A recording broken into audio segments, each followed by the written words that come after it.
సరదాకు తెలుగు పద్యం జానపదుల్లో బాగా వాడుకలో ఉంటుంది. ఈయన గజ్జెల మల్లారెడ్డి గారు ఒక వ్యాసంలో ఉదహరించారు. బహుశా వారే రచించి ఉండొచ్చు కూడా, ఎందుకంటే శేషపద్యం అచ్చంగా సరిపోయేలా ఉంది.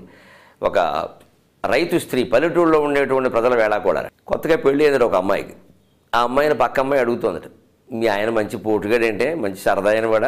పోటుగాడు అంటే రకరకాల అర్థాలు ఉన్నాయి, ఇంకా పల్లెటూరులో మాట్లాడతారన్నమాట. మామూలుగా పౌరుషం అని చెప్పుకోవచ్చు. మంచి పౌరుషం ఉందా, మంచి మొగాడా, మంచి పౌరుషమా, 10 మందిని కొట్టగలడా ఏదో అడుగుతుంది. అబ్బో మా ఆయన గురించి నీకేం తెలుసు అని వెంటనే ఒక పద్యం చెప్పింది. బళి బళి మా బావ బల్లెమ్ము చేబూని పుల్లాకు తూట్లుగా పొడిచినాడు. బలి బళి మా బావ బల్లెమ్ము చేబూని పుల్లాకు తూట్లుగా పొడిచినాడు. కలుగు లోపల కప్ప గర్రు గర్రు మనంగ కట్టారి తీసుక గదిమినాడు. కలుగు లోపల కప్ప గర్రు గర్రు మనంగ కట్టారి తీసుక గదిమినాడు. ఎద్దుత్సబోయంగ 7 వారలు అంకించి లంకించి దుంకినాడు. ఎద్దుత్సబోయంగ 7 వారలు అంకించి లంకించి దుంకినాడు. ఎలుక ఎదురుగాగా ఈటె చేతను బూని 7 వారలు ఎగిరినాడు. ఎలుక ఎదురుగాగా ఈటె చేతను బూని 7 వారలు ఎగిరినాడు. బళి బళి మా బావ బల్లెమ్ము చేబూని పుల్లాకు తూట్లుగా పొడిచినాడు. ఇది నా మొగుడు పౌరుషం, ఇక నా సంసారం ఎలా ఉందో నువ్వు ఊహించుకొని చెప్పింది.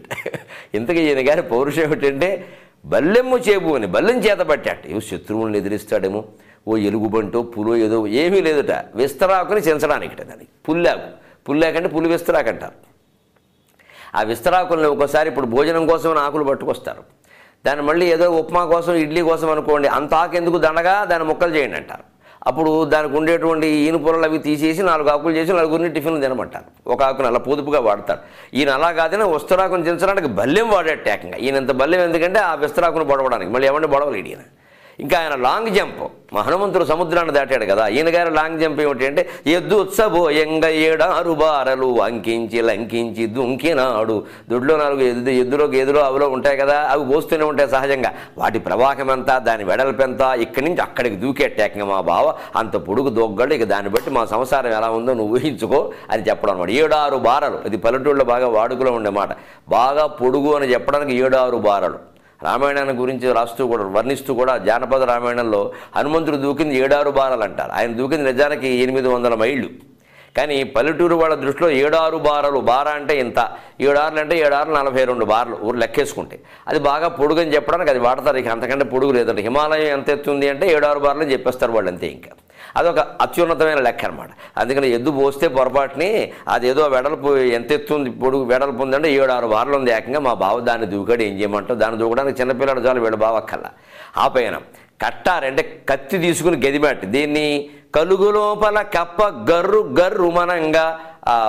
నదీ తీరాల్లో బోధగట్ల మీద కణాలు ఉంటాయి, ఆ కణాల్లో కప్పలు ఉంటాయి. కరవరట్ కరవరట్ కరవరట్ కరవరట్ అంటుంది, దాన్నే గర్రు గర్రు మనడం అన్నారు. అంటూ ఉంటే ఐ చంపేస్తాను పట్టుకుని అని కత్తి పెట్టి బెదిరించాడు దేన్ని, కప్పని. ఈమె భయంకరమైన పామును కాదు, సింహాన్ని కాదు, పులుని కాదు, మనం కంగారు పడక్కల, వారి పరాక్రమం అటువంటిది.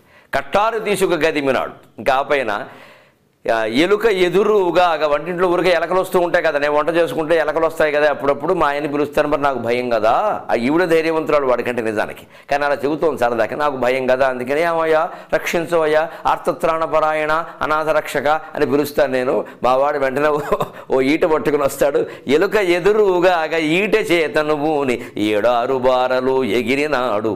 ఆ ఎలుక అక్కడ కనపడితే ఒక దెబ్బ కొడితే పోతుంది. అబ్బే ఈయన ఈట పట్టుకుని అలాగా శరభ అశరభ శరభ అశరభ శరభ అని డ్యాన్స్ ఆడతాట. ఈ లోపు అది పరిగెడుతుంది, అక్కడి నుంచి దొరకదు. మళ్ళీ కాసేపటికి మళ్ళీ తయారు. కనీసం ఎలకని చంపడం కూడా చేత కాదు మా వాడికి. కలుగు లోపల కప్పని బెదిరించమంటే బెదిరిస్తాడు, ఎద్దులా పోస్తే దాన్ని దూకుతాడు. మా వాడు లాంగ జంప మహత్యం అది.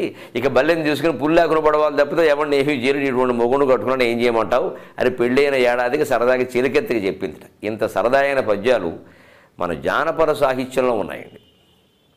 పల్లెటూళ్ళలో ఆ జానపద సాహిత్యం యొక్క పరిమళం, అక్షరాలు రాకపోయినా సరే అద్భుతమైనటువంటి ప్రజ్ఞ చూపించేవారు వాళ్ళ సామెతల్లో, ఆ జాతీయాల్లో, పలుకుబడు